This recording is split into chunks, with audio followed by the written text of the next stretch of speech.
Good morning. आप लोगों को हमारी वॉइस मिल रही है? जी सर, मिल रहे हैं सर। थोड़ा सा कैमरा को आपका लेफ्ट साइड थोड़ा सा मोड़ दीजिए ना, ब्लैक बोर्ड हाफ दिखाई दे रहे हैं ना। एक मिनट बताइएगा।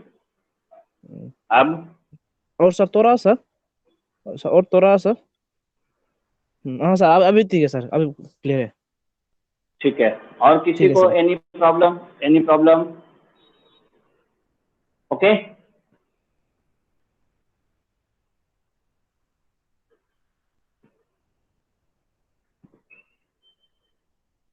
Now today we are going to discuss the parliamentary system, how our system works.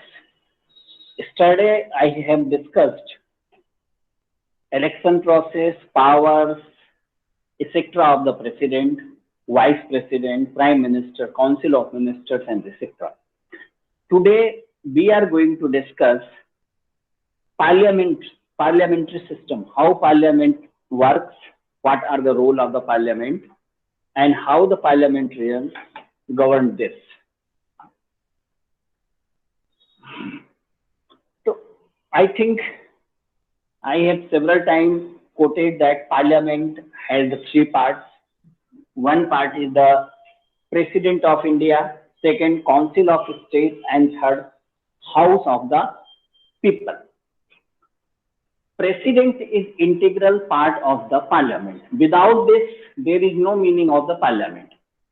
Council of state and the house of the people, these two words were mentioned actually in original constitution. When our constitution completed and it came in force, that time the name of the Lok Sabha and Raj Sabha was Council of State, Raj Sabha was Council of State, and Lok Sabha was House of the People. Here people means that is a popular. This is the reason why the Lok Sabha is known as the popular house, and Council of State, this is known as the upper house. And the name of Rajya Sabha and Lok Sabha that has been adopted in 1954 as the form of the Hindi version of the Council of State and House of the People.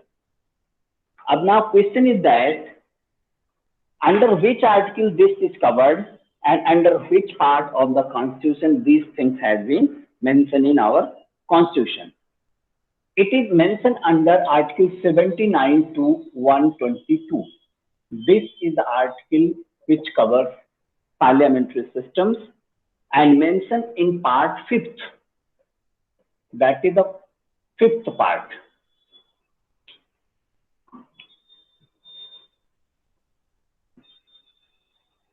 Okay.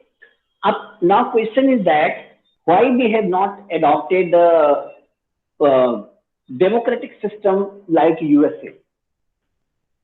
Since we have taken most of our constitution from India Act 1935, in which most of the part of the British cabinet or British Parliament that has been mentioned. So in British Parliament, the name of the president is the Crown. The name of the Council of State is the House of the Lords, and the name of the House of the People is the House of the Commons. And in USA democratic system, president is not a part of the Congress. At that place, the name of the parliament is the Congress. In India, president is integral part of the parliament. Without that, parliament proceeding, parliament summon, parliament other things, it is not completed. So president is the integral part of our parliament systems. Now, step by step, we try to move it. President, I have already discussed. Here, one thing you should also clear. The President of India, the Crown, are king in the Britain. What is the difference between these two?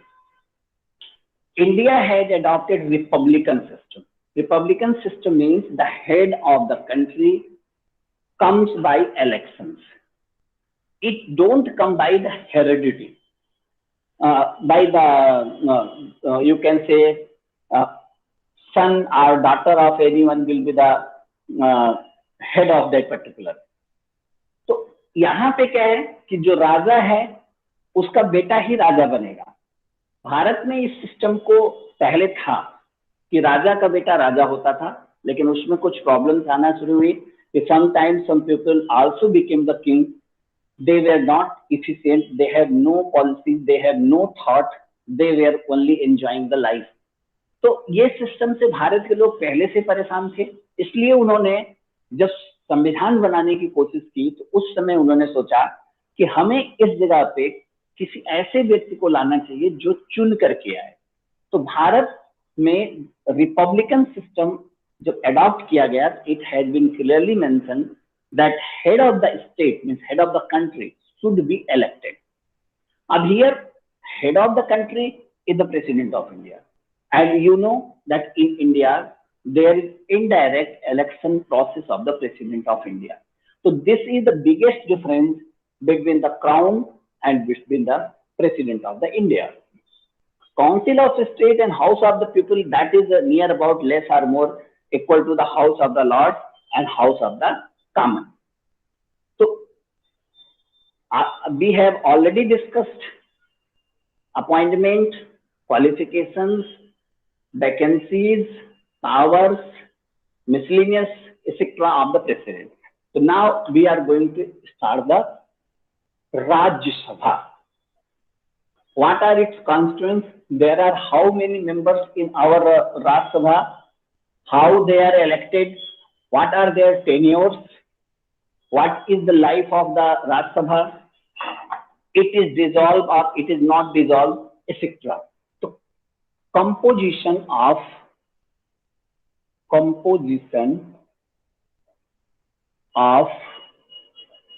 Rajya Sabha. In Indian systems, Rajya Sabha, it has fixed 250 members.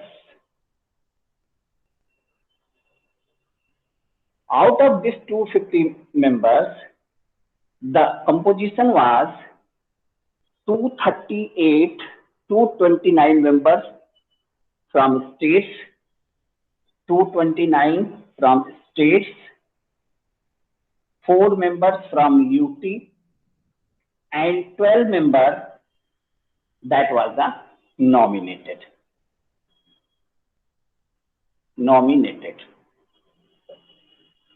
The total sum is how much? That is 245.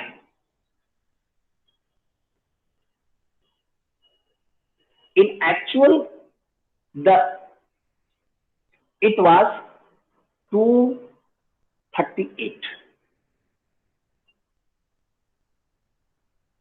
But here, there is less of 4.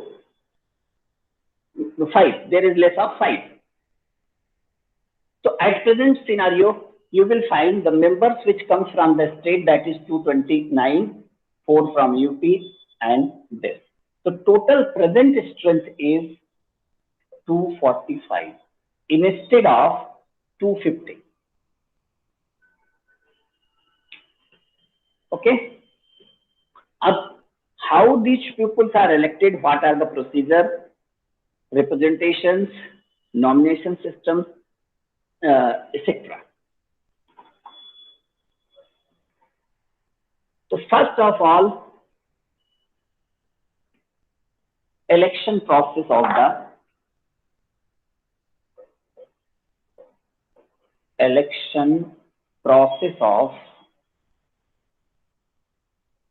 MPs, that is also known as the member of parliament. इसमें क्या होता है कि जो भी राज्य हैं, हर एक राज्यों को उनके पॉपुलेशन के ग्राउंड पे अलग अलग सीटों का अलॉटमेंट किया गया है, और उस सीट के ग्राउंड पे after every 2 years 1/3 seat that vacates, and at the vacancy a general elections takes place, and in that elections people are indirectly elected. तो मैं आपको एक टेबल देने की कोशिश कर रहा हूँ, if I have right now, let's see कि टेबल है या नहीं है। नहीं है। सबसे अधिक आप देखेंगे तो राज्यसभा में भी सबसे अधिक सीट जो है that is UP. Arunachal Pradesh it has only 1 seat. Maharashtra that would be at second place. Bihar I think it would be at the third place and so on. अब इसमें कैसे इलेक्शन होता है ये समझिए। इसमें इलेक्शन का है कि मान लीजिए सपोज यूपी की 40 सीट्स हैं, तो after 2 years 1/3 seats, that is you can approximately say 13 seats that will become vacant at every 2 years. These 13 seats is filled by the election process। और इलेक्शन किसके द्वारा इलेक्टेड कौन करता है? जो आपकी लोक विधानसभाएं होती हैं और जो वहां पे लेजिस्लेटिव काउंसिल्स होते हैं, MLCs and MLAs, they elect these peoples by by transferable vote systems। जैसे मैंने पहले बताया था कि जितने कैंडिडेट खड़े होते हैं उन कैंडिडेट के नाम के आगे आप कई लोगों को नामांकन कर सकते हैं, नाम लिख सकते हैं। Suppose there are the 5 candidate, you can give 1 to anyone, be 2 like this, suppose like this। Process is exactly similar to the process of, this is the candidates, suppose A, B, C, D, E। अब suppose हमें vote देना है, मैंने इसको दे दिया 1 number, I gave 2 this, 4 this, 5 this, 3 this। So here members have power to give the multiple vote system। So in this way the election process that takes place in state assemblies, और generally उसमें कुछ ऐसा system है कि जो पार्टियां होती हैं वो लगभग 2-4 वोट, मतलब उनका लगभग श्योर होता है कि they are going to win first seat, they are going to first seat. और यहाँ पे एक चीज होता है, यहाँ पे क्रॉस वोटिंग बहुत देखने को मिलती है। ऐसा देखा गया है कि राज्यसभा के इलेक्शन में क्रॉस वोटिंग एक कॉमन बात हो गई है। Although the party issue the whip का मतलब समझते हैं कि अगर कोई पार्टी अपने मेंबर्स को ऑर्डर इशू करती है, the member can not vote against the will of the party. But इस इलेक्शन में ऐसा देखा गया है कि अक्सर लोग कभी एक पार्टी से दूसरे पार्टी में वोट दे देते हैं, जिसके कारण जिनके पास कम सीटें हैं या जिनको जीतने की कम संभावना है वो लोग भी राज्यसभा में चुन करके आ जाते हैं। अब यहाँ एक बहुत इंपॉर्टेंट चीज है कि राज्यसभा का गठन क्यों किया गया, why this concept has been introduced. Basically the purpose of the Rajya Sabha was that there are several famous personalities, they are popular in under contest but they are not very popular among the people, and they don't have also not money to fight in general election। क्योंकि आज के समय में अगर हम election की बात करें तो कितना पैसा खर्च होता है, आप लोग सब जानते हैं कि करोड़ों करोड़ रुपए खर्च होते हैं। तो ये इसीलिए बनाया गया कि पहली चीज तो किसी फील्ड का स्पेशलिस्ट इसमें आ सके, दूसरा चीज लर्नड पर्सन आ सके।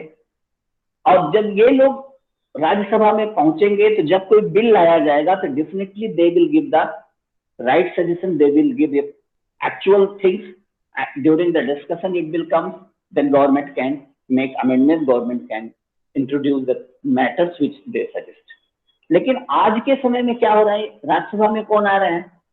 आज राज्यसभा में दुर्भाग्यवश वो लोग आ रहे हैं जो कोई स्मगलर्स हैं, पता लगा कोई दारू का ठेका चला रहा है, उसके पास बहुत अधिक पैसा है, उसको यहाँ पे पैसे के बल पे सारे जो यहाँ MLAs हैं उनको पैसे बांट करके और राज्यसभा पहुंच गया।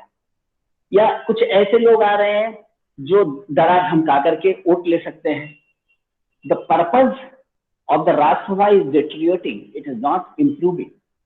Although the purpose of Rajya Sabha to bring such type of the people who are specialists in any field and they can put their view there in the house, and by this the government will benefited and people of India will be benefited। Tenure of the Rajya Sabha, It is very, very important. Tenure of Rajya Sabha and tenure of MP of Rajya Sabha. This is very important. This is confusing question also. लोग इससे बिल्कुल confuse होते हैं कि ये क्या पूछना चाह रहा है। अब यहाँ पे आप एक चीज समझिए कि Rajya Sabha is a permanent house, it never dissolve. ये कभी, इसका टेन्योर क्या है, इनफाइनाइट, पता ही नहीं है कब खत्म होगा कब नहीं खत्म होगा, इसके बारे में अभी कोई कुछ नहीं कर सकता है। But what happen, how new peoples come in the house, new peoples comes after 6 years, tenure of MP of the Rajya Sabha is the 6 year।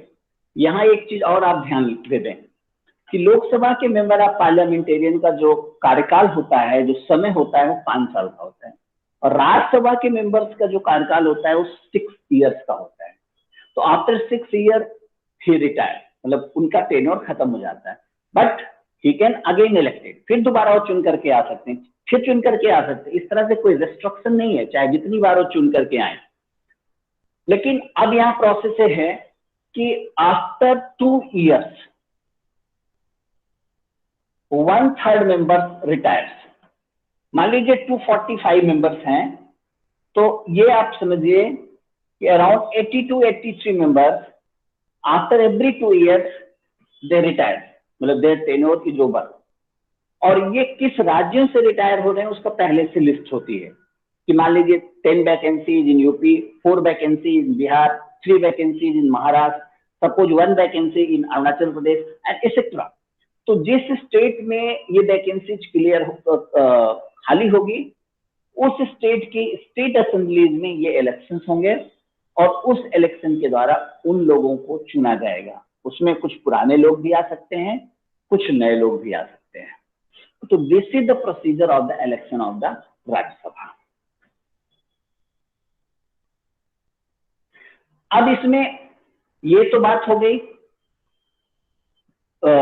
जो इसके अलावा इसमें 12 मेंबर्स होते हैं। 12 members, they are nominated. Nominated का मतलब क्या है कि ऐसे लोग जो बहुत फेमस पर्सनालिटीज हैं, जैसे सचिन तेंदुलकर, जया बच्चन, अमिताभ बच्चन, रेखा, सम अदर पर्सनालिटीज, उन लोगों को इसमें नॉमिनेट किया जाता है। और ये नॉमिनेशन प्रेसिडेंट के द्वारा किया जाता है on the recommendation of what, on the recommendation of the council of minister and on the recommendation of the prime minister. तो कुछ लोग प्राइम मिनिस्टर से या पार्टी में लॉयल्टी इसलिए बना के रखते हैं कि हो सकता है हमें जो है नॉमिनेटेड हो जाए।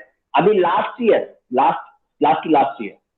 एक ऐसे व्यक्ति को चुना गया था, राकेश समथिंग नाम है। He was teaching in coaching institute, but उसने क्या किया कि he adopted the ideology of RSS और आरएसएस पे किताबें लिखना शुरू किया, आरएसएस के फॉलोअर्स बन गया और टीवी चैनल्स पे प्रचार, राकेश कुमार नाम है, टीवी चैनल्स पे उसको एज एक्सपर्ट बुलाया जाने लगा। और लास्ट 2 ईयर, क्योंकि 2 साल पे अभी इलेक्शन हो रहा है, इसके 2 साल पहले 2 साल पहले इलेक्शन हुआ था, उसमें प्रेसिडेंट ने उसको नॉमिनेट कर दिया। अब आप इमेजिन कर सकते हैं नॉमिनेशंस का क्या स्तर हो गया है इस समय। पहले नॉमिनेशन उन लोगों को किया जाता था जो देश में, विश्व में कहीं बहुत फेमस नाम होते थे, जिनका भले कंट्रीब्यूशन ऐसे नॉर्मल सोशल वर्क में ना हो। हाँ, इसमें ये भी है जो सोशल वर्कर है उसको भी किया जा सकता है। अब देखिए, अन्ना हजारे सोशल वर्कर है, लेकिन उनको राज्यसभा में कोई पार्टी नहीं भेजना चाहती। क्यों नहीं भेजना चाहती? क्योंकि उनसे कुछ मिलना नहीं है। तो ये प्रॉब्लम्स है। But these 12 seats are for the nomination of famous personality. अब बताइए इनको क्यों भेजा जाता है? They may be from science, they may be from art, they may be from social work, they may be from etcetera. Purpose ये था कि ये लोग अपनी फील्ड के एक्सपर्ट तो हैं। अगर आज सचिन तेंदुलकर हैं तो कुछ भी हो, उनको क्रिकेट में तो ये नहीं बताना है व्हाट इज ABCD। अगर वो राज्यसभा में होंगे तो they can also become the minister, and when they will be ministers, definitely they can take the right decisions if they are sports ministers. But इस देश की विडंबना है कि जो इस तरह से जो अच्छे टैलेंटेड और ये जो लोग होते हैं, ये लोग पहले तो चुने नहीं जाते हैं, जब चुने भी जाते हैं तो ये राज्यसभा की मीटिंग में नहीं जाते हैं। पूरे टेन्योर में you can imagine, I think 5 or 20 days out of the 6 years, Sachin Tendulkar participated in the meeting. But उन्होंने एक चीज किया कि जो 6 साल में उनको जो इमोल्यूमेंट्स मिले थे, जो पैसा मिला था, जो सैलरी मिली थी, जो फैसिलिटीज मिली थी, उन्होंने सबको सब दान कर दिया। उन्होंने कुछ लिया नहीं, सरकार से एक भी पैसा नहीं लिया। लेकिन अच्छी बात नहीं है, इसलिए अच्छी बात नहीं है कि उनको इसलिए लाया गया था कि वो अपने एक्सपीरियंस को वहां पे रखेंगे। When some schemes are policies that will made concerning with the sports, then their experience matters, they will give the right suggestions, government will accept it and it will be implemented. अब इसमें एक बहुत important question छिपा हुआ है जो शायद आप लोगों को दिमाग में भी आ रहा होगा। जब राज्यसभा का गठन किया गया और उसके बाद गठन जब हुआ तो उस समय तो एक साथ चुन करके आ गए जितने भी मेंबर्स थे। Who was retired after 2 years, and what was the system, what system was adopted in that time? It is very very important question, क्योंकि कोई भी नहीं चाहता है कि हमें 6 साल का अगर हमें टेन्योर है तो मुझे 2 साल में हटा दिया जाए, और अगर 2 साल में हटाया नहीं जाता तो ये प्रोसेस स्टार्ट हो नहीं पाता। तो what process has been adopted in that time?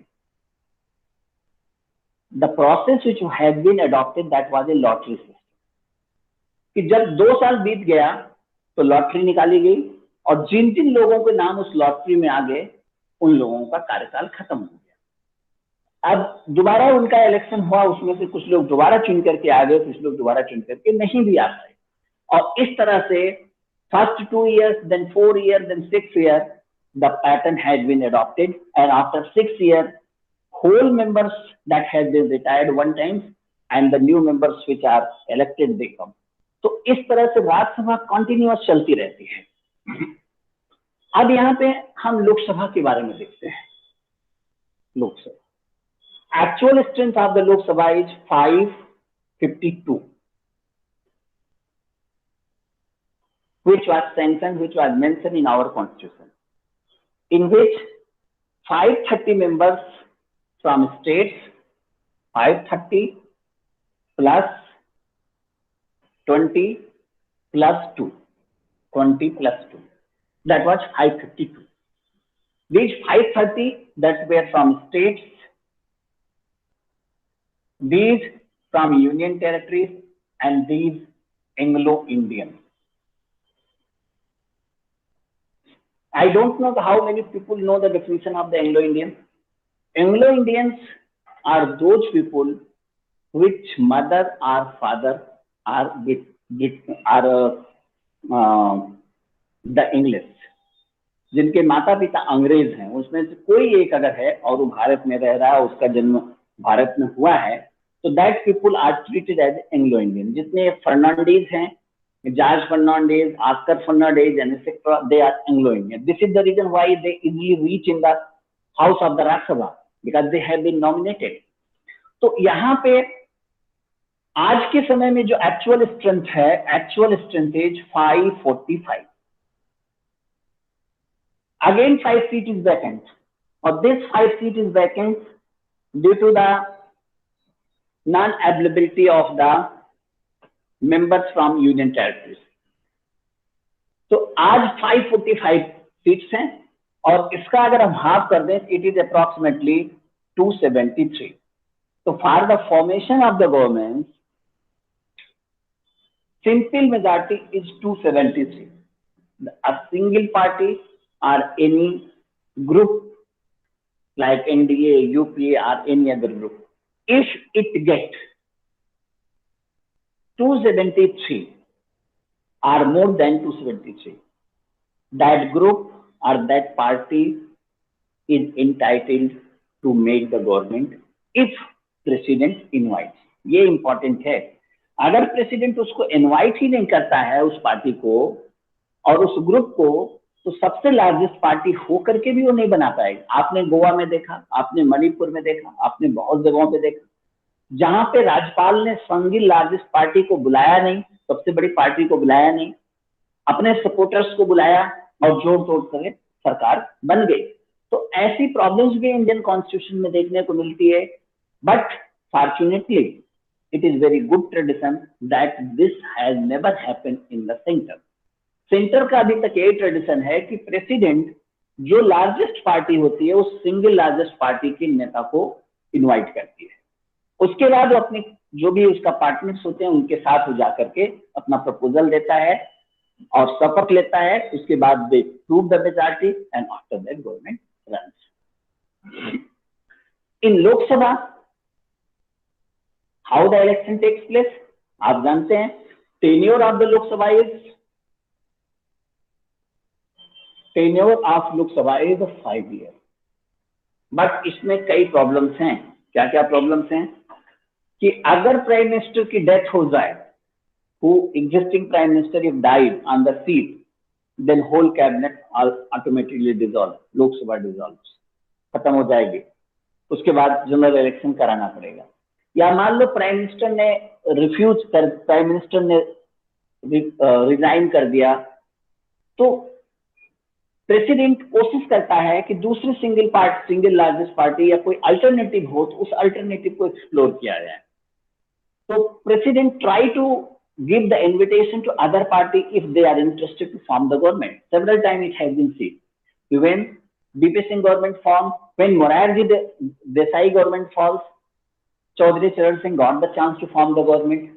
Similarly, when BP Singh government falls, Chandrasekhar got the chance to form the government and he became the prime minister. Similarly, after Devgowda, I.K. Gujral became the prime minister. इस तरह से पहले तो president कोशिश करता है कि election ना हो, क्योंकि इलेक्शन होने पे huge amount of the money that go. अभी जब जनरल इलेक्शन 2019 का हुआ था, एक एस्टिमेशन आया था around 60,000 crore that has been spend.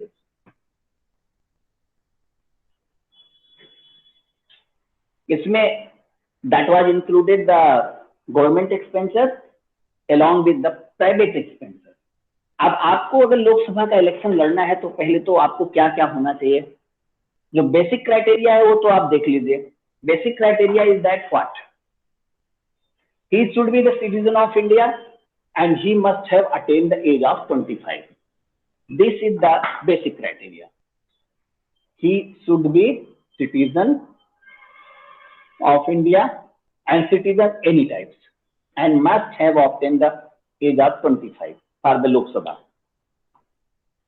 और इसके साथ साथ he should not be at the post of any office of profit. अब यहाँ पे एक बहुत इंपॉर्टेंट क्वेश्चन है। इंपॉर्टेंट क्वेश्चन ये है कि ये क्यों 25 रखा गया है, इसको 21 क्यों नहीं किया जा रहा है, जबकि आप जानते हैं कि कोई भी आदमी 18 के एज में वोट देने का अधिकार पा जाता है, और 18 की एज में अगर वोट देने का अधिकार पा जाता है तो उसको 7 years क्यों इलेक्शन नहीं लड़ सकता है। This is a matter of the discussion and several good candidates they don't get the chance to contest the election due to this age limit. But previous government, means that was modified at the time of Atalji, in which population has been taken as 1971 population for the calculations of president elections. He has extended this date up to 2026. 2026 तक यही as रहेगी, 25 ही रहेगा। बाद में हो सकता है amendment करके इसको 22, 21, whatever they needed they can bring it. तो ये तो बात की बात है। Let's see what happen.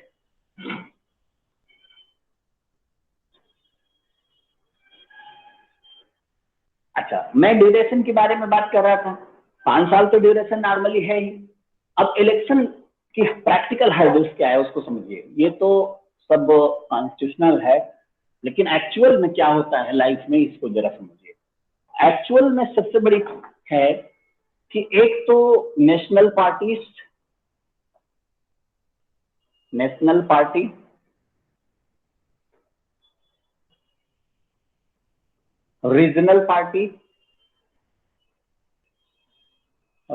Party and independent, तीन तरह के कैंडिडेट इलेक्शन में लड़ते हैं। National parties like INC, like BJP, like BSP, इस एक नॉर्थ ईस्ट में भी एक पार्टी है, उसका नाम मुझे अभी थोड़ा सा मिस कर गया, जिसका संगमा उसके चेयरमैन है, that party, I don't, PP पता नहीं क्या है, वॉट एवर बी। तो ये नेशनल पार्टीज होती हैं जिसका कुछ क्राइटेरिया होता है, उस क्राइटेरिया के बाद they got the status of the national party. Regional parties are those which are registered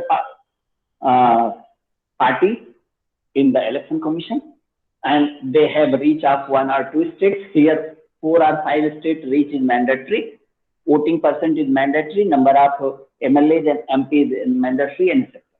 अब सबसे ज्यादा डिफिकल्टी होती है कि नेशनल पार्टी से टिकट मिलना, ये बहुत बड़ा मुसीबत का काम होता है, क्योंकि नेशनल पार्टी अगर होगी तो उसमें बहुत सारे नेता होंगे, प्रोमिनेंट लीडर्स होंगे, और not only one prominent leader, there are several prominent leaders, और उनमें सबका नाम, सब चाहेंगे कि हमें टिकट मिल जाए। ऐसे सिचुएशंस में जो उसके हेड्स होते हैं, they face big problem, sometime retaliation, sometime opposition bye their own members and etcetera.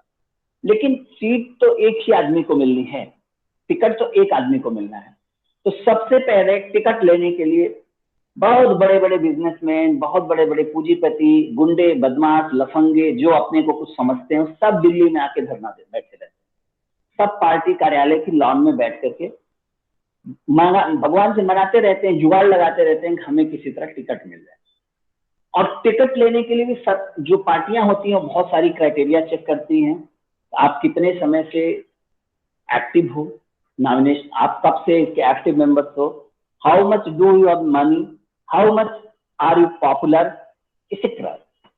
ये सब चेक होने के बाद जिस व्यक्ति को टिकट मिलेगा, मान लीजिए किसी को XYZ में X को मिल गया, अब टिकट मिलने के बाद उसको नामांकन करना है, नॉमिनेशन करना है, नॉमिनेशन के साथ साथ उसको इलेक्शन कैंपेन करना है। इलेक्शन कैंपेन के बाद, अब इलेक्शन कैंपेन आप जान सकते हैं, सोच सकते हैं, अगर अरुणाचल की बात करें तो whole Arunachal has only 2 member of parliamentarian seat, east and west. इतना बड़ा ज्योग्राफिकल एरिया है, उस पूरे ज्योग्राफिकल एरिया में अगर कोई इस दिन में प्रचार करना चाहे तो संभव नहीं है कि वो सब जगह पे पहुंच जाएगा, क्योंकि विलेज विलेज पहुंचना है और सब जगहों पे पहुंचना है, और इतना टफ एरिया है। तो अब इसका गलत क्या फायदा उठाते हैं ये लोग, इसमें जो हैं वो हर एक विलेज के मुखिया को पकड़ते हैं, जैसा कि अरुणाचल में मैंने देखा है लास्ट इलेक्शन में खूब जम के पैसा बढ़ता है। और सबसे गलत बात यह है कि आज का इन्वेस्टर वहां पैसा लेकर के वोट देने जाता है, this is the bad thing. और ये ऐसा नहीं है कि केवल अरुणाचल में होता है, सब जगह होता है, कहीं पे किसी और फॉर्म में होता है, वहां पे कैश के फॉर्म होता है, साउथ इंडिया में कोई टीवी देता है, कोई मोबाइल देता है, कोई लैपटॉप देता है, कहीं किसी जगह पे दारू पिलाई जाती है, ये सब चीज। अब सोचिए यूपी जैसे जगह में, हम आपको बता दें, एक मेंबर ऑफ पार्लियामेंटेरियन का जो पॉपुलेशन होती है मिनिमम 13 लाख होती है, उनकी जो एरिया है उसकी पॉपुलेशन 13 लाख है। और जैसे गाजियाबाद जैसे जगह की पॉपुलेशन अराउंड 23 लाख है। अब आप इमेजिन कर सकते हैं पूरा अरुणाचल इस एक पर्टिकुलर कॉन्स्टिट्यूएंसी के बराबर है, और यहाँ पे लगभग 5000 बूथ्स बनते हैं, 5000 बूथ्स, और हर एक बूथ पे इलेक्शन के दिन आपको कम से कम 2 मेंबर्स या 1 मेंबर्स लगाने पड़ेंगे, यानी आपके पास 5000 लोगों की स्ट्रेंथ होनी चाहिए, लेस आर मोर। और जो भी व्यक्ति दिन भर वहां पे रहेगा उसको कम से कम रहने खाने की भी अगर आप व्यवस्था करेंगे तो उसको कम से कम 500 रुपए से 1000 रुपए तो आपको उस दिन जिस दिन इलेक्शन हो रहा है उस दिन देना होगा। इसके साथ आपको कम से कम, ऐसे तो गवर्नमेंट के हिसाब से एक लिमिटेड मनी ही खर्च करने का प्रोविजन है, उतना ही पैसा लोकसभा में और उतना ही पैसा स्टेट असेंबलीज के कैंडिडेट खर्च कर सकते हैं, जिसके लिए इलेक्शन कमीशन उसके बीच में चेकिंग भी करता रहता है। लेकिन प्रैक्टिकल में ऐसा नहीं होता है, प्रैक्टिकल में तो ओनली 3 व्हीकल्स आर अलाउड। लेकिन आपको अगर पूरे अपने एरिया में कवर करना है तो आपको कम से कम 50 से 100 व्हीकल्स चाहिए। अगर ऑन एवरेज आप 100 व्हीकल्स भी आप यूज कर रहे हैं तो पर डे इनका पेट्रोल का खर्च, गाड़ी का खर्च, बियर एंड टीयर का खर्च, कुछ बिगड़ गई कुछ और हो गया उसका खर्च, प्लस कम से कम एक एक गाड़ी में आपके 2-2, 3-3 मेंबर तो जाएंगे, क्योंकि प्रचार करने जाना है, गाड़ी खाली तो नहीं जाएगी। और जो मेंबर जाएंगे वो कम से कम 500 रुपए तो पर डे का लेंगे। इतना सब खर्च तो लीगल तरीके से कैंडिडेट्स करते हैं। लेकिन उसी में जो कैंडिडेट, और भी जो कैंडिडेट्स होते हैं जो पैसे वाले हैं, वो तो पूरा पैसा खर्च करके सबको मैनिपुलेट करके, और इतना ही नहीं होता इलेक्शन में, ये तो विजिबल है। इनविजिबल देखिए कितने कितने पार्टीज के लोगों को दूसरी पार्टी से तोड़ करके अपनी पार्टी में लाया जाएगा, कितने लोगों को डरा धमका करके वोट दिलाया जाएगा, इसलिए कितने लोगों को कुछ और तरीके से कम्युनिटी की तरफ से उनको प्रेशराइज करके अपने में जोड़ा जाएगा। तो इतने सारे कॉम्प्लिकेशंस जनरल इलेक्शंस में होते हैं। मैं 95 से जनरल इलेक्शन लड़ा रहा हूँ, मुझे एक एक मिनट एक एक सेकंड का कैलकुलेशन है कि कहाँ पे क्या चीज होता है और कितना पैसा और कहाँ पे कितनी मसल्स यूज होती हैं। हम लोगों के यहाँ तो ऐसे इलेक्शन में गोलियां चल जाती हैं जैसे कोई मूली घास से 10-10, 20-20 लोग को मार देते हैं 2 मिनट में। तो ये सब चीजें हैं।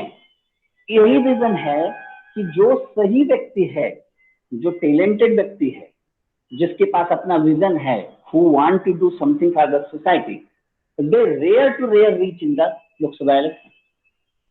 तो अब आप सोचिए कि जब हम ऐसे लोगों को चुन के भेज, how can we expect that these politicians will take decision in favor of common? Surely their intention is not to do something for the people of that particular constituency or people of the India, because they have already invested 10 crores, 20 crores money to contest the election. Up when anybody has spent 20 crores, definitely he want to earn at least 50 crores. तो जब एक single party की government बन गई तब तो चलो बहुत अच्छी बात है, सारा खेल खत्म हो गया। लेकिन अगर कहीं कॉलिशन गवर्नमेंट बनी तो फिर खरीद फरोख्त, हॉर्स ट्रेडिंग स्टार्ट होगी और एक एक एमपी को 50 लाख, 50 करोड़, 30 करोड़, 20 करोड़, जहां का जो जैसा एमपी है, जिसकी जितनी वैल्यू है, उस हिसाब से ये नेतागण खरीदेंगे। और उसमें भी देखिए फायदा है, मैं आपका उसका भी कैलकुलेशन बताता हूँ। कैलकुलेशन ये समझिए कि जैसे अभी राज्यसभा की राजस्थान की क्राइसिस चल रही है। राजस्थान में ऐसा सुनने में आ रहा है कि 30 करोड़ इंटू 30 एमएलए खरीदा जा रहा है। टोटल वैल्यू कितना हुआ? It will become 900 crore. It is nothing. क्यों? क्योंकि budget of the Rajasthan is 1,25,000 per annum. तो अगर 5 साल का कर देंगे तो क्या हो जाएगा? देश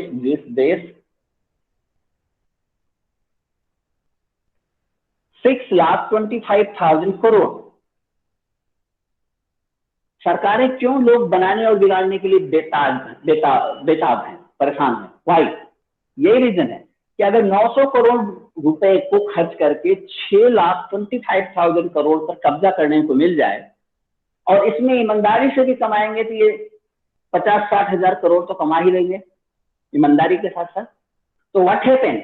ये पैसा तो उनका फ्री हो गया, 900 crore is automatically free, and rest money they will distribute among others and they will also keep for the next election. This is the reason why the standard, why the ethical moral values of the MPs are deteriorating day by day. अब यहाँ पे जो MLA और MP जो इस तरह की खरीद करके आएंगे, उनको आपसे क्या लेना देना है? वो कहेंगे अभी कुछ नहीं, 4 साल आराम करो, 5 साल जब आएगा 5th ईयर तो जाएंगे 25 करोड़ रुपए फेंक देंगे, लोगों को 10-10, 5-5 हजार रुपए दे देंगे, लोग फिर से वोट दे देंगे, फिर वो आ जाएंगे। तो अगर देखा जाए तो देश का करप्शन का जो सबसे बड़ी जड़ है हम और आप हैं। हमें नेताओं को नहीं ब्लेम करना चाहिए, पहले हमें अपने गिरेबान में झांकना चाहिए कि हम किस काबिल हैं, हम अपने मॉरल वैल्यूज को कितने रुपए में बेचने को तैयार हैं। हमारा कोई धर्म ही नहीं है, मूली घास के बराबर हैं हम लोग, सब्जी की जैसे बिक जाते हैं। This is the problem of Indian democracy. Instead of blaming politician, instead of blaming bureaucrats, first we should blame ourselves, after that slowly and slowly। लेकिन इतना आसान नहीं है, ब्लेम भी कर लो, आप ईमानदार भी बन जाओ, लेकिन इतना आसान नहीं है कि आप हर एक आदमी को सुधार सको। This is the problem why country has facing big problem.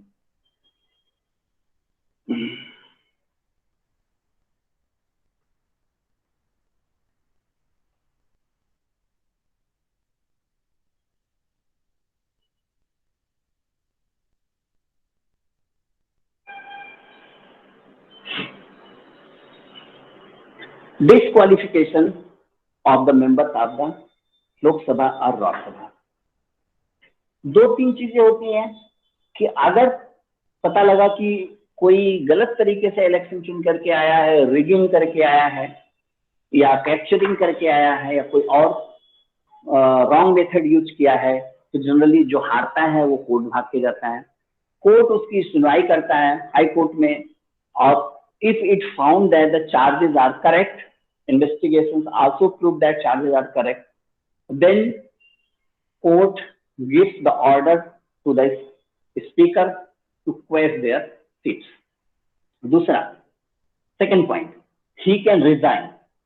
तीसरा, if he is absent for a long time, 60 days, 60 days if any member is absent continuously, ध्यान रखना, कॉन्टिन्यूअसली। अब ऐसा नहीं कि बीच बीच में आ जाता हो, अगर कोई भी मेंबर 60 डेज तक बिना स्पीकर या चेयरमैन को इन्फॉर्म किए एब्सेंट है, तो their membership automatically question. And other grounds are if he is insolvent, अगर वो दिवालिया हो जाए, घोषित दिवालिया हो जाए। लेकिन किसी को घोषित दिवालिया के ग्राउंड पे हटाने के लिए प्रॉपर मेडिकल चेकअप होता है। जब मेडिकल काउंसिल या बोर्ड उसका जो है इस चीज को बताता है कि he mentally unsound to do the work, then after the report of the medical, then person declared insolvent and mentally ill, then their seat is vacant। Oath of the house। अब यहाँ एक चीज ध्यान रखिएगा कि कोई इलेक्शन जीत गया इसका मतलब वो मेंबर ऑफ पार्लियामेंट बन गया नहीं बन गया। और एक और इम्पोर्टेंट यहाँ पे पॉइंट है, that is very very important point, कि सर्टिफिकेट कौन देता है। Without getting the certificate no one can become the member of parliament. Certificate issue करने का अधिकार DC/DM, जो डिस्ट्रिक्ट का डिस्ट्रिक्ट मजिस्ट्रेट या डिस्ट्रिक्ट कमिश्नर होता है, उसी के पास एक पावर है कि वही डिक्लेयर करता है कि this person has win the election bye margin of this particular vote, and first run up is this, second run up is this, and so on, whatever. And after the formal announcement of the election results, concerned DC/district magistrate issue the certificate कि this person has been elected as member of parliament in this particular constituency। उसमें seal लगी होती है, उसमें signature होता है। और इसके बाद ये जो मेंबर्स होते हैं, ये मेंबर्स फिर लोकसभा में, अगर लोकसभा से चुन के आ रहे हैं, जनरल इलेक्शन है, तो लोकसभा सेक्रेटरीट में जा करके उस क्रेडेंशियल को प्रोड्यूस करते हैं कि I have been elected from this particular constituency. लेकिन इस बार सरकार ने थोड़ा सा और सिस्टम ने थोड़ा सा अच्छा काम किया था। उन्होंने ऐसा काम किया था कि जो लोग चुन करके आ रहे थे उनको उनका सेक्रेटरीट अपने आप कांटेक्ट कर रहा था। कांटेक्ट करने के बाद उनको कितनी तारीख को दिल्ली पहुंच रहे हैं, उनके रहने, उनके खाने, उनके और सब चीज की प्रॉपर व्यवस्था की गई थी। नहीं तो पहले एक ही हर्डिल होता था कि ये लोग बेचारे जो नए लोग होते थे वो दिल्ली पहुंच जाते थे, उनको रहने की भी कोई व्यवस्था नहीं होती। लेकिन अब सेक्रेटरीट थोड़ा सा अलर्ट हो गया है, थोड़ा सा अच्छी तरीके से काम करने लगा है। तो it initially maintain all these things, these people reach in Delhi. After reaching Delhi they took the oath or affirmation। बिना ओथ लिए कोई भी मेंबर ऑफ पार्लियामेंट पार्लियामेंटेरियन नहीं बन सकता है। अब इसको ओथ कौन दिलाता है, ये भी बड़ा इंपॉर्टेंट चीज है, क्योंकि जब तक ओथ नहीं हो जाएगी तब तक हाउस बनेगा नहीं, और जब तक हाउस बनेगा नहीं, हाउस के not elect speaker, deputy speaker and other office bearer of the particular house। इसको ओथ दिलाने के लिए एक प्रोटेम स्पीकर चुना जाता है, protem. And one thing also note down कि जब तक नई लोकसभा का गठन हो नहीं जाता है, इसके पहले का जो लोकसभा अध्यक्ष होता है, जो स्पीकर होता है, वो तब तक अपने पोस्ट पे बना रहता है, लोग जब तक ये प्रोटेम स्पीकर शपथ नहीं ले लेता है। प्रोटेम स्पीकर जब शपथ ले लेगा तो प्रोटेम स्पीकर के शपथ लेने के बाद the previous speaker post become vacant. अब प्रोटेम स्पीकर को जनरली चुनने का तरीका यह है कि जो senior most member of house, Lok Sabha का इलेक्शन हुआ, सब लोग चुन करके आए, सबकी date of birth already mention है इलेक्शन कमीशन की साइट पे, सब कुछ दिया रहता है। उसके हिसाब से शॉर्टलिस्टेड की जाती है कि इसमें सबसे ज्यादा ओल्ड आदमी कौन है। जो सबसे ज्यादा ओल्ड आदमी होगा उसको प्रोटेम स्पीकर बनाया जाएगा, और this protem speaker administer the oath of all member of Lok Sabha. और मान लीजिए कुछ लोग नहीं आ पाए, उस समय नहीं पहुंच पाए, तो उसके बाद जो परमानेंट स्पीकर बनेगा, वो परमानेंट स्पीकर जो है he will administer the oath of the house। और यहाँ पे एक चीज ध्यान रखिएगा कि मैंने इसके पहले बोला था कि सरकार बन जाती है, और जब गवर्नमेंट बनती है तो गवर्नमेंट बनने में सबसे जो पहला पोस्ट होती है that is the prime minister and then few minister. आप देखो इनके साथ 10-5 मिनिस्टर शपथ लेते हैं। अभी ये जो मिनिस्टर शपथ ले रहे हैं ये अभी पार्लियामेंटेरियन है या नहीं है ये भी कंफर्म नहीं है, क्योंकि अगर वो राज्यसभा के पहले से मेंबर हैं then they have taken the oath, but if they are newcomers, they are elected first time and whatever, they have not taken any oath.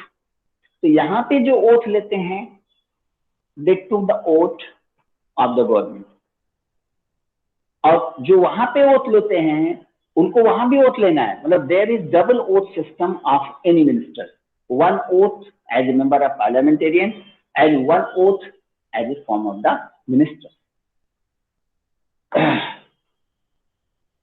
अब ये जो हाउस है, मान लीजिए लोकसभा का इलेक्शन हो गया, अब ये कैसे काम करेगा?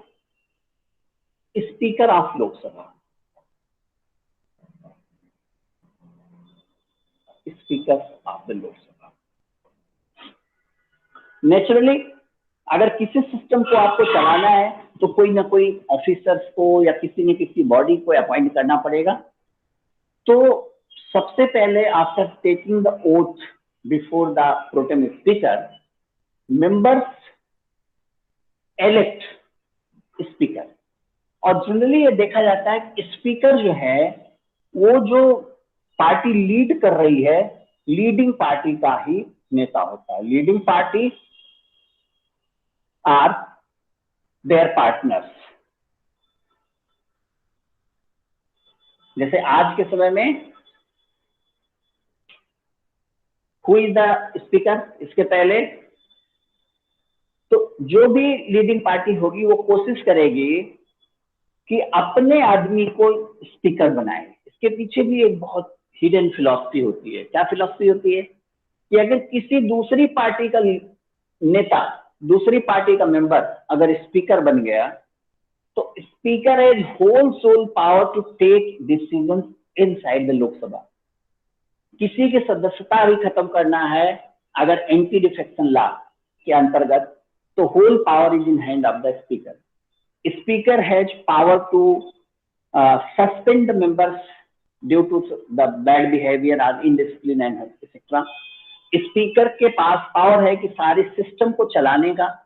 तो जो लोकसभा स्पीकर होता है इसको इसीलिए अपनी पार्टी का चुना जाता है कि अगर किसी तरह हमारी सरकार गिरी तो उस समय वो अगर हमारी पार्टी का होगा तो वो हमें मदद करेगा। लेकिन एक्चुअल पोस्ट के अकॉर्डिंग क्या है कि after the election of the post of the speaker, speaker should be neutral, he should not inclined toward any party although he is the member from some party। But सही धर्म यह है कि speaker को कभी भी पार्टी से adhere करके उस समय नहीं रहना चाहिए। क्यों? क्योंकि अगर स्पीकर केवल पार्टी में एडहेयर करेगा, it will never give the chance to other members from other party to raise the questions, to point the other things, to make the amendment etc।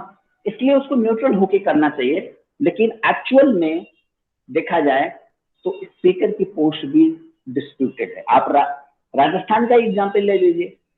अगर देखा जाए तो it is openly favouring to the Congress. सही तरीके से तो राज्यपाल भी वहां गलत कर रहा है और स्पीकर भी गलत कर रहा है, दोनों गलत कर रहे हैं। क्योंकि स्पीकर को इम्पार्शियल होकर के what is the ground reality they should take the decision. यही कहानी लोकसभा में भी होती है कि speaker is head of the Lok Sabha, और जब कभी भी लोकसभा की कार्रवाई होगी तो स्पीकर उस कार्रवाई को स्टार्ट करेगा। तो one post which is elected that is the speaker, and second post that is the deputy speaker. Deputy speaker generally ऐसा ट्रेडिशन है भारत में कि deputy speaker comes from opposition. जो पार्टी अपोजिशन है उसका उस पार्टी का होता है। एक ट्रेडिशन है, ये कोई कॉन्स्टिट्यूशनल मैंडेटरी नहीं है कि डिप्टी स्पीकर को आपको अपोजिशन पार्टी से ही इलेक्ट करना है, ऐसा कहीं लिखा नहीं गया है।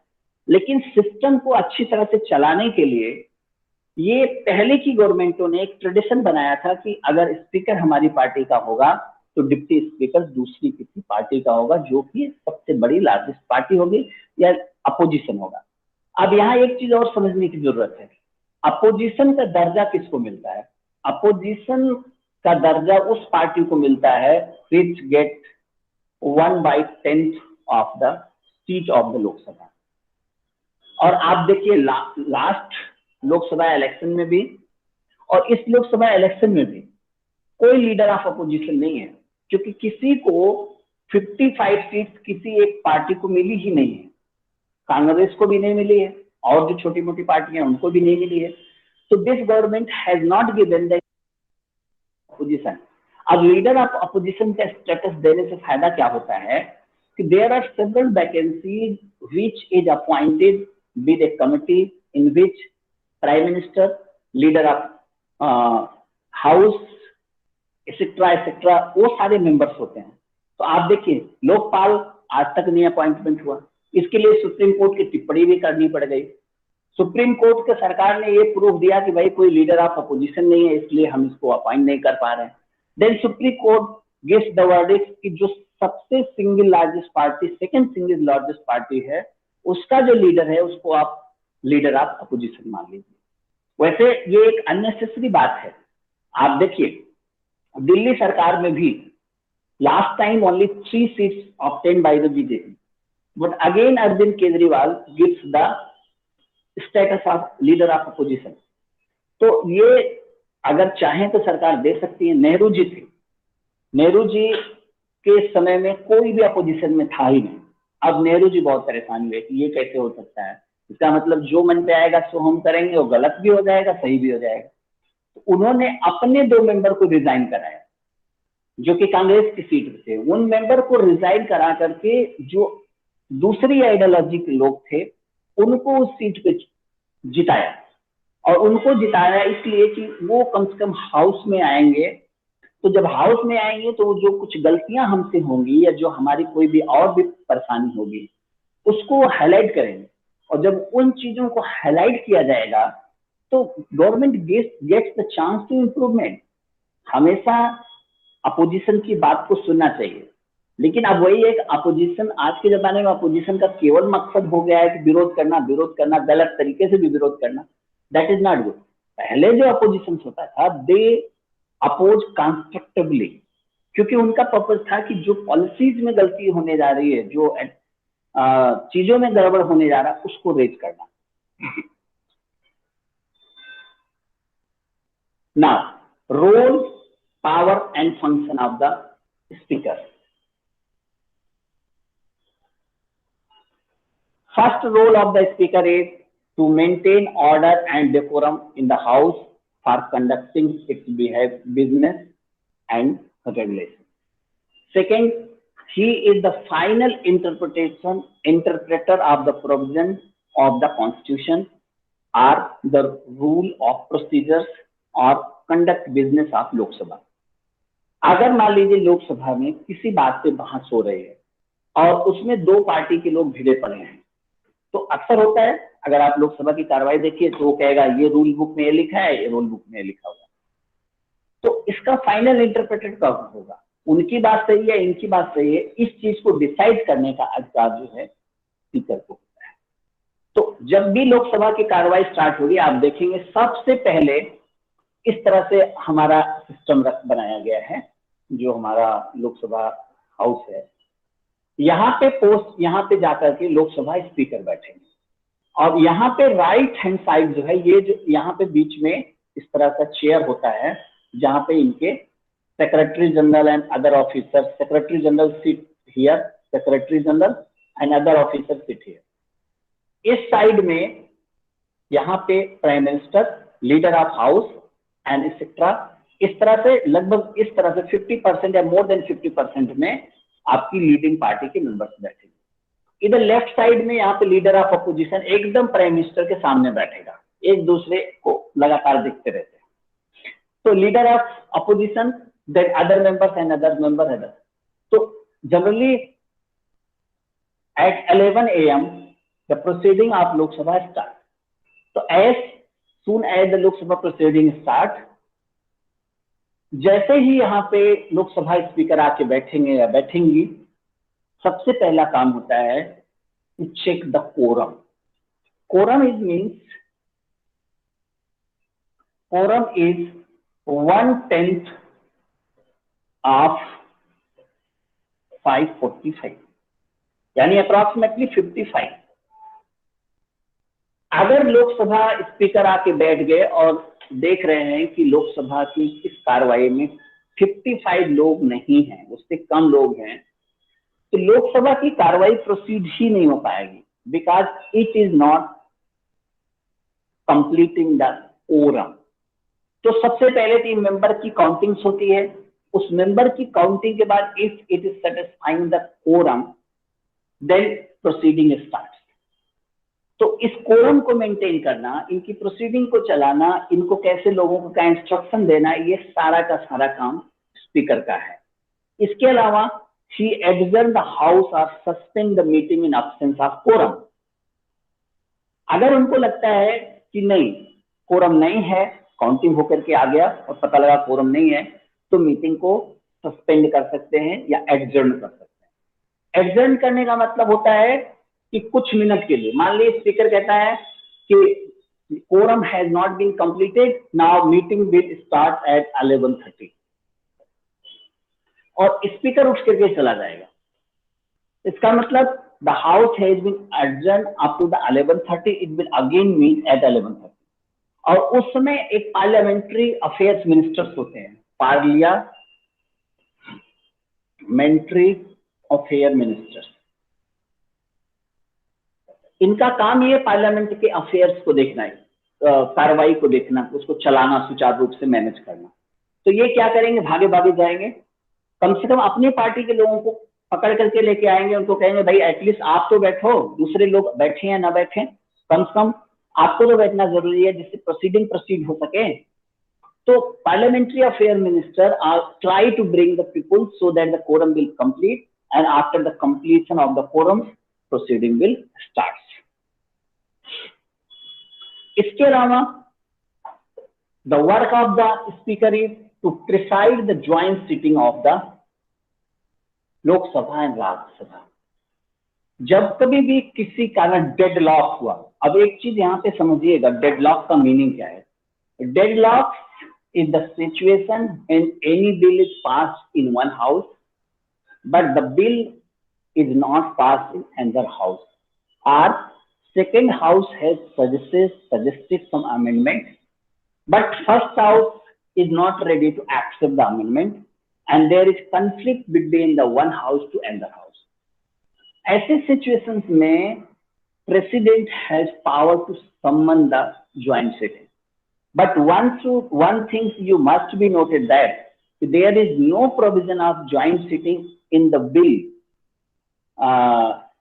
which is passed by a special majority and which is passed which must be passed by more than 50% of state. जो कॉन्स्टिट्यूशनल अमेंडमेंट बिल्स हैं जिससे संविधान के बेसिक स्ट्रक्चर को कुछ चेंज करना है, उसमें डेडलॉक की बात नहीं होती है। उसमें कभी भी दोनों हाउस से अलग अलग पास होना चाहिए। ऐसा नहीं कि वो एक हाउस उसको अगर गिर गया वो बिल तो उसके लिए बुलाया जाए ज्वाइंट सिटिंग। ज्वाइंट सिटिंग का कोई प्रॉब्लम नहीं है। और this was the reason why the several time GST bill fall in Rajya Sabha and Lok Sabha sector. तो कभी भी अमेंडमेंट बिल के लिए, कॉन्स्टिट्यूशनल अमेंडमेंट बिल के लिए ज्वाइंट सिटिंग का प्रॉब्लम नहीं होता है। ज्वाइंट सिटिंग का प्रॉब्लम केवल उसके लिए होता है जो साधारण बिल्स होते हैं। उन साधारण बिल को पास करने के लिए अगर कोई डेडलॉक है तो उस डेडलॉक को दूर करने के लिए, जैसे 2002 में BJP government brought the Tada terrorist so on etcetera. तो टाडा को राज्यसभा ने पहले ही रिजेक्ट कर दिया था। अब राज्यसभा ने जब उसको पहले रिजेक्ट कर दिया था, उसके बाद भी forcefully he brought it because that time BJP has not majority in the Rajya Sabha, it has majority or simple majority in the Lok Sabha. तो कंबाइन करके ज्वाइंट सिटिंग से बिल पास हो गया। अब यहाँ एक चीज समझ लीजिए कि ज्वाइंट सिटिंग का फायदा क्या होता है। देखिए, joint sitting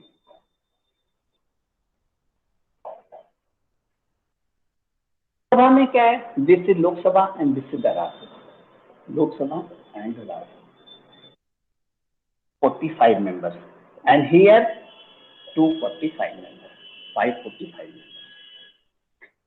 If the bill should be passed by suppose simple majority से भी अगर हम बात कर लें तो 273 यहाँ पे चाहिए और यहाँ पे भी आप हाफ मान लीजिए, इट इज 123।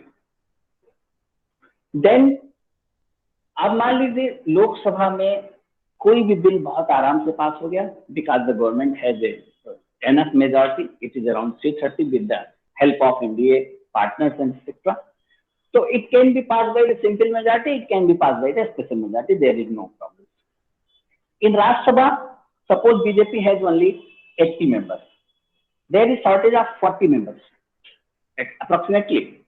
तो 40 मेंबर कहाँ से लेके आएंगे? नहीं लेके आएंगे, कुछ भी कर ले, एक दो मेंबर्स तो खरीद फरोख्त हो सकती है या उनको इधर से उधर किया जा सकता है।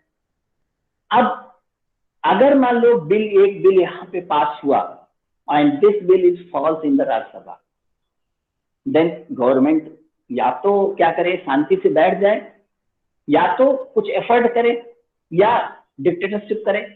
अब क्या करता है कि सरकार कहती है कि हम ज्वाइंट सिटिंग बुलाएंगे। ज्वाइंट सिटिंग का मतलब हो गया 545 प्लस 245, तो it's some is how this 790। इसका हाफ कितना हो गया? It's half is 395 approximately. Calculation देख लेना, कैलकुलेशन हमारे लिए अभी यहाँ पे बहुत इंपॉर्टेंट नहीं है, बट इट इज ओके।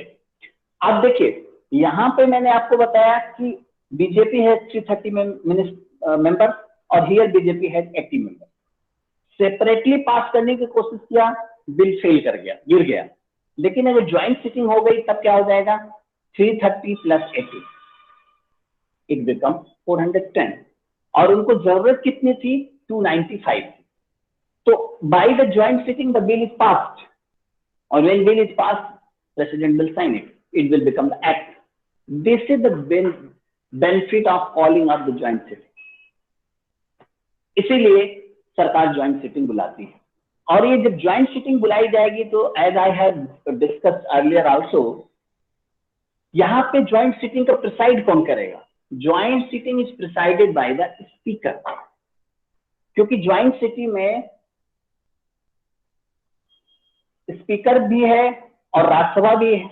अब राज्यसभा का चेयरमैन जो है that is the vice president, and vice president is not a member of the Lok Sabha और राज्यसभा।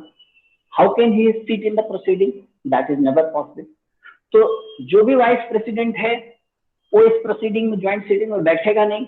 जब वो बैठेगा नहीं तो लोकसभा और राज्यसभा के दोनों मेंबर का जो चेयरमैन हो जाएगा, जो प्रिसाइडिंग ऑफिसर बनेगा, स्पीकर, और स्पीकर का डिसीजन वहां पे दोनों मेंबर के ऊपर लागू होगा। तो this is the biggest and important power of the speaker, जो राज्यसभा पे भी अपना राज कर लिया और लोकसभा में भी राज कर लिया। इसके अलावा और भी बहुत सारे काम हैं।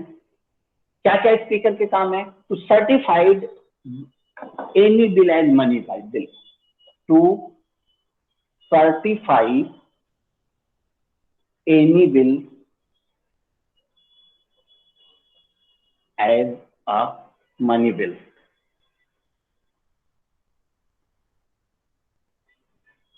किसी बिल को मनी बिल है या नहीं बिल है, इस चीज को सर्टिफाई करने का अधिकार केवल और केवल एक को है, जो कि लोकसभा है। और sometime it is also misuse. If you see Aadhaar, अगर आपको पिछले 2 साल के बारे में याद हो तो एक समय ऐसा टेरर फैला हुआ था देश में कि आधार को लिंक करो, अपने बैंक अकाउंट से लिंक करो, आपके मोबाइल से लिंक करो, ये जगह लिंक करो, वो जगह लिंक करो, सब जगह आधार लिंक लिंक लिंक लिंक हो रहा है। उसमें सरकार ने क्या चालाकी दिखाया था उसको समझो। सरकार ने जो मनी बिल था, उस मनी बिल में आधार कार्ड को वहां पे डाल दिया था, जिसको लोगों ने ध्यान नहीं दिया। और since money bill can not be stopped by the Rajya Sabha at any cost, so when it is passed by the Lok Sabha and the money bill was Aadhaar card linkage that was also mentioned in that, and it is certified by the speaker, it go to the Rajya Sabha. Rajya Sabha has very less power in that. It is passed, it becomes the act. अब उस act के बन जाने के कारण बैंकों को problems हो गई। बैंकें कहने लगी कि भाई ये तो आपने मनी बिल में पास करा दिया और अब हम लिंक नहीं करेंगे तो फिर प्रॉब्लम आएगी। लिंक करने के लिए Aadhaar should be link with the your bank account, और चूंकि बैंक अकाउंट आज के समय में सब कुछ मोबाइल से जुड़ा हुआ है तो मोबाइल भी लिंक होना चाहिए। एंड 1 आवर 1.5 ईयर और 2 ईयर बहुत प्रॉब्लम्स लोगों ने फेस किया। जबरदस्ती लोगों को पकड़ पकड़ करके अकाउंट को लिंक किया, या बैंक रिफ्यूज कर देती थी, जबकि कोई सर्कुलर जारी नहीं हुआ था, कोई ऐसा कॉन्स्टिट्यूशनल रूल्स नहीं बना था। The matter goes to the supreme court and Supreme Court took it as a privacy matter of privacy of anyone. तो सुप्रीम कोर्ट ने रोक लगा दिया कि ये life, personal liberty and privacy का मैटर है। आप किसी की प्राइवेसी को, बायोमेट्रिक को जबरदस्ती नहीं ले सकते हो। willingly if you want to give then you can take, but forcefully you can't take it.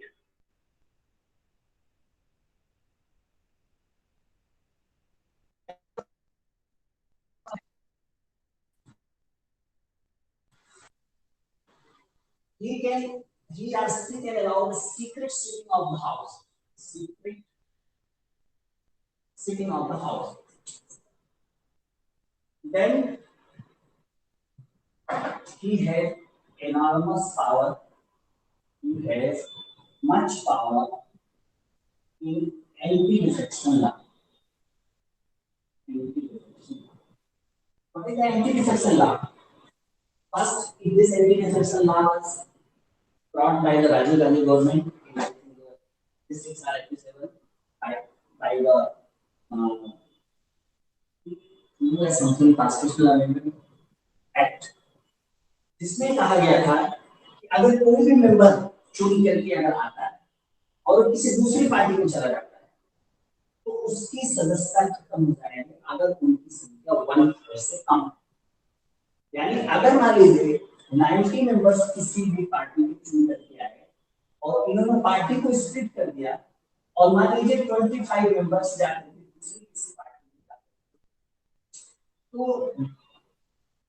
और 25 मेंबर्स और यही मामला राजस्थान में ऐसा पड़ा है। स्पीकर कहता है कि ये जो लोग 15 लोग बाहर गए हैं ये 15 लोग जो क्राइटेरिया है उस क्राइटेरिया को सैटिस्फाई नहीं कर रहे क्योंकि वहां पे 200 की विधानसभा है और उसका अगर 10% या जो भी आज का डेट में परसेंट है, अगर there are 2 house then it is 10%, if there is 1 house that is 1%, individuals na I will discuss it. So if any member join to another party by defecting the party and there is still less than 1/3 or 1/10 whatever we mentioned in our constitution, members is request. लेकिन अब क्या है, अब लोग इसका दूसरी तरह से यूज कर रहे हैं और अरुणाचल में भी हुआ था और अरुणाचल में आपको ध्यान आना चाहिए कि लास्ट में इलेक्शन के 5-6 महीना पहले हाई कोर्ट ने इस वर्डिक्ट को दे दिया था जितने लोग ये तोड़ करके सरकार बनाएंगे सब इलेक्शन ला के अंदर खत्म हो। लेकिन मेंबरशिप खत्म कौन करेगा? मेंबरशिप खत्म करने का स्पीकर के हाथ में और वहां के स्पीकर जो थे वो पार्टी के थे, वो उसको रखे रहे अपने टेबल में पड़े रहने के। उसके बाद चलो इलेक्शन अनाउंस हो गया, अगर स्टार्ट हो तो यहाँ पे इसका डिसीजन लेने का सबसे बड़ा अधिकार स्पीकर के हाथ में कि which comes under the anti defection law and don't person. इसके अलावा anti defection law में और पॉइंट्स जोड़े गए हैं। That points are if anybody does this thing they cannot be the minister, they cannot be वो सारी चीजें। लेकिन उसके बाद भी लोग पार्टियां बन रही हैं, एक पार्टी की सरकार गिरा के दूसरी पार्टी की सरकार बन रही है, ये सारी चीजें। He also appoint the chairman of parliamentary committees. Parliamentary committees क्या होती हैं कि जो भी पार्लियामेंट का काम होता है वो बहुत सारी कमिटीज बनाती है, public account committees and several committees. Few committees are the permanent committees and few committees are the ad hoc committees. तो इन कमिटीज का चेयरमैन कौन होगा, हेड कौन होगा और उसमें कौन कौन मेंबर्स होंगे, इन सब का अपॉइंटमेंट करने का तो लगभग जितने मेंबर ऑफ पार्लियामेंटेरियंस होते हैं उनको किसी न किसी कमिटी में रख दिया जाता है जिससे कि वो कमिटी में उनको एक रहे कि भाई हमें कुछ काम दिया गया। The appointment of chair of the committee, the appointment of members inside in the committee, etc. That is totally in the hand of the speaker. और स्पीकर ही है जो लोकसभा की कार्रवाई स्टार्ट होने के लिए सबको सूचित करेगा, उसका सेक्रेटरी सबको कांटेक्ट करेगा and they will do all this. So today the power functions of the speakers that have been discussed and there is one post of the deputy speaker as I discussed. He is generally from opposition. Deputy speaker का वही काम है जो speaker करता है और speaker के absent में ही वर्क एज ए स्पीकर। तो रोज ऐसा होता है कि शुरू में स्पीकर आके बैठते हैं, घंटे 2 घंटे बैठे रहते हैं, फिर दूसरा डिप्टी स्पीकर आ जाता है, आके बैठ जाता है, वो प्रोसीजर को चलाता है। उसके बाद और भी उसके मेंबर्स होते हैं जिनको चुना रहता है अलग-अलग पार्टियों से, क्योंकि कोई भी आदमी 10 घंटे 12 घंटे कंटिन्यूअस पार्लियामेंट में नहीं बैठ सकता। तो इसलिए उस पोस्ट पे बारी-बारी से लोग बैठते रहेंगे, लेकिन जो final decision is the decision of the speaker. Tomorrow we will discuss its another parts and we will continue. Now, if there is any queries, you may ask.